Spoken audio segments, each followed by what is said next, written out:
Dapitan Mayor Bolet Alusos at Quezon City 4th District Congressman Bong Suntay ang malisyusong usapin sa pagkakaugnay nila sa aktor na si Dominic Roque.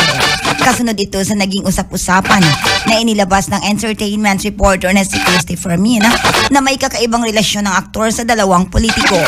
Ayon sa dalawa na kaibigan nilang aktor, dahil sa pare-pareha silang naghilig o nanghilig sa motorsiklo ng mahigit 10 taon na. Ang nasabing condominium ng alkalde ay pinaririntahan sa aktor sa murang halaga o presyong kaibigan ng mahigit 3 taon. Sinabi naman ni Suntay na naging endorser niya ng kanyang gasolinahan ng aktor at walang katotohanan na binigyan niya ng gas station ng aktor.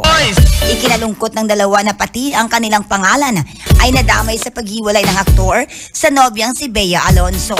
Naglabas na rin ng payag ang aktor ukol sa nasabing usapin kung saan plano nito na sampahan ng kaso si Fermin. Ayun. Wala daw.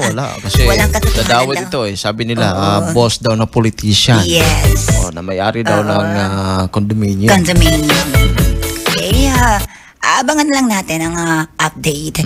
Yan ang ating showbiz balita this morning and the Atilan, Ti Amo Island. Radyo Alternatibo Balita.